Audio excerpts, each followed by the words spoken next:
एक घना जंगल था जहाँ सभी पक्षी आलीशान घोंसलों में रहते थे।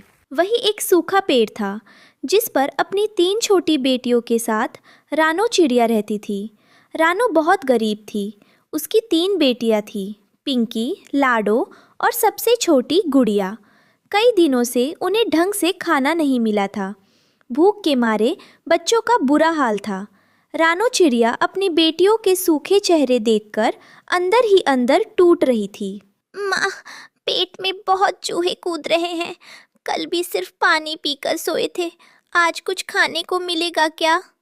हाँ माँ, मुझे तो चक्कर आ रहे हैं। क्या हमारे नसीब में कभी भरपेट खाना नहीं लिखा? मेरी प्यारी बच्चियों, तुम घबराओ मत।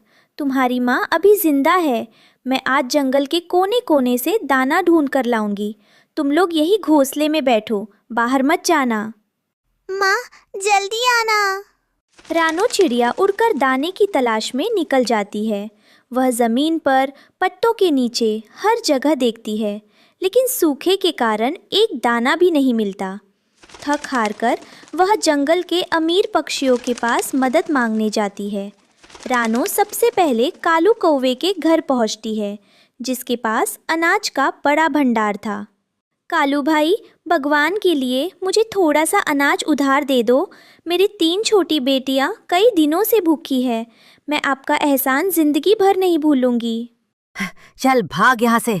आई बड़ी भीख मांगने। खुद तो कमाना आता नहीं, बच्चे पैदा कर लिए। मेरे पास कोई फालतू दाना नहीं है। रानो रोती हुई टुनटुनी चिड़िया के पास जाती है। टुनटुनी बहन, तुम तो एक माँ हो। मेरी गुड़िया भूख से तड़प रही है। बस 2 दाने दे दो। हटो सामने से रानो। तुम्हारे बच्चों के चक्कर में मैं अपने बच्चों का पेट काटूं क्या? यहाँ सब अपनी किस्मत का खाती है। दुत्कारने से अच्छा है खुद मेहनत करो। निकलो यहाँ से। सब पक्षी मिलकर रानो को वहाँ से भगा देते हैं। रानो का दिल टूट जाता है। वह हार मानकर खाली हाथ अपने घोंसले की तरफ लौट रही होती है कि अचानक मौसम बदल जाता है। आसमान में काले बादल छा जाते हैं और जोरों की बारिश शुरू हो जाती है। रानो का घोंसला जर्जर था। बारिश का पानी सीधे घोंसले के अंदर आने लगता है। हे भगवान, ये क्या परीक्षा है? एक तरफ भूख और दूसरी तरफ यह बेरहम बारिश। पिंकी और लाडो ठंड से कांपने लगती है। तभी रानो देखती है कि उसकी सबसे छोटी बेटी गुड़िया एकदम शांत पड़ी है। अरे गुड़िया, गुड़िया, आंखें खोलो बेटा। ओ गॉड, इसका शरीर तो तवे की तरह जल रहा है। इसे बहुत तेज बुखार है। माँ, गुड़िया कुछ बोल क्यों नहीं रही? मुझे बहुत डर लग रहा है। तुम दोनों यही रुको, मैं डॉक्टर तोताराम के पास जाती हूँ। रानो भीगती हुई डॉक्टर तोताराम के क्लिनिक पहुँचती है। डॉक्टर साहब, मेरी गुड़िया को बचा लीजिए। उसे बहुत तेज़ बुखार है, वह हिल भी नहीं रही। ठीक है, दवा तो दे दूंगा, लेकिन फीस के पैसे लाई हो? डॉक्टर साहब, मेरे पास एक फूटी कौड़ी भी नहीं है। मेरे बच्चे भूखे हैं। आप मुझे दवा उधार दे दीजिए। मैं जैसे ही काम ढूंढूंगी आपके पैसे चुका दूंगी। वैसे तो मैं उधार नहीं देता, लेकिन तुम्हारी हालत देखकर दया आ रही है। ये लो दवा, पर याद रखना पैसे मुझे 2 दिन में चाहिए।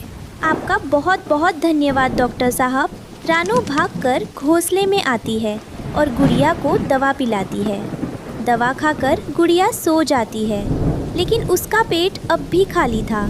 रानो फिर से बारिश में दाना ढूंढने निकलती है।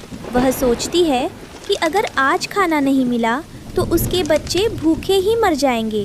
तभी ज़मीन पर एक पेड़ के नीचे उसे मक्के के कुछ सुनहरे दाने पड़े मिलते हैं। हे भगवान, आपका लाख लाख शुक्रिया। आखिरकार मुझे दाने मिल ही गए। अब मेरी बेटियां भूखी नहीं सोएंगी। रानो जैसे ही दाने उठाने जाती है, पास की झाड़ियों से किसी के कराहने की दर्दनाक आवाज़ आती है। कोई है? मुझे बचाओ। पानी, कोई मुझे बचाओ। रानो सहम जाती है। वह झाड़ियों के पास जाकर देखती है तो वहाँ एक बूढ़ी औरत ज़मीन पर गिरी हुई थी।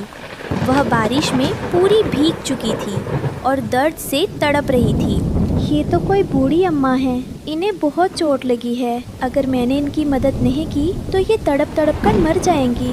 लेकिन अगर मैं यहाँ रुकी तो मेरे बच्चे भूखे रह जाएंगे। अम्मा, अम्मा आंखें खोलो, तुम यहाँ कैसे गिर गई? बेटा, मैं रास्ता भटक गई, पैर फिसलने से खाई में गिरते गिरते बची। बहुत दर्द है, भूख और प्यास से दम निकल रहा है। रानो अपनी परवाह किए बिना अपनी छोटी चोंच से पास के पत्ते में पानी भरकर लाती है और अम्मा के मुंह में डालती है। फिर वो मक्के के दाने जो उसने ढूंढे थे अम्मा के आगे रख देती है। अम्मा, मेरे पास बस यही मक्के के दाने हैं, आप इन्हें खा लो, आपको थोड़ी ताकत मिलेगी। बूढ़ी अम्मा वो दाने खाती हैं और उनकी जान में जान आती है। वो रानो की तरफ देखती हैं जिसकी आंखों में आंसू थे। तुम कितनी दयालु हो चिड़िया रानी, खुद इतनी छोटी हो फिर भी मेरी जान बचाई। पर तुम रो क्यों रही हो? तुम्हारे दिल में क्या दर्द है? अम्मा, मैं बहुत अभागन माँ हूँ। घर पर मेरी 3 बेटियाँ भूखी बैठी हैं। सबसे छोटी बेटी बीमार है। मैं उनके लिए दाना ढूंढने निकली थी, पर समाज के अमीर पक्षियों ने मुझे दुत्कार दिया। जो दाने मुझे मिले वो मैंने आपको दे दिए। मैं अपनी बेटियों का पेट नहीं भर पाई अम्मा। बूढ़ी अम्मा की आंखों में आंसू आ जाते हैं। वो मुस्कुराती हैं और धीरे से उठकर बैठती हैं। असल में वो कोई साधारण बूढ़ी औरत नहीं थी, बल्कि उस जंगल की रक्षक वन देवी थी जो पक्षियों की परीक्षा ले रही थी। रानो, रो मत। तुम्हारी ममता और दया ने आज इस परीक्षा में तुम्हें जिता दिया है।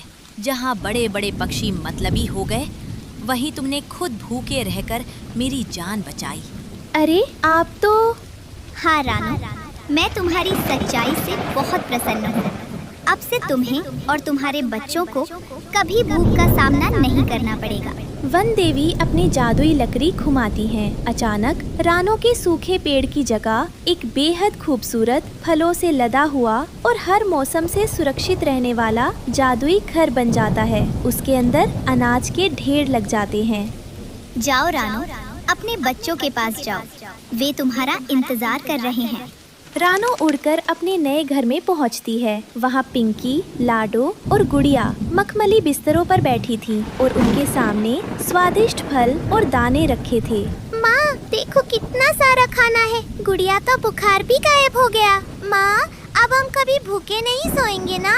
नहीं मेरी बच्चियों, अब हम कभी भूखे नहीं सोएंगे। हमारी भूख की लड़ाई खत्म हुई। रानो चिड़िया ने अपनी अच्छाई से न सिर्फ अपने बच्चों की जान बचाई, बल्कि समाज के उन स्वार्थी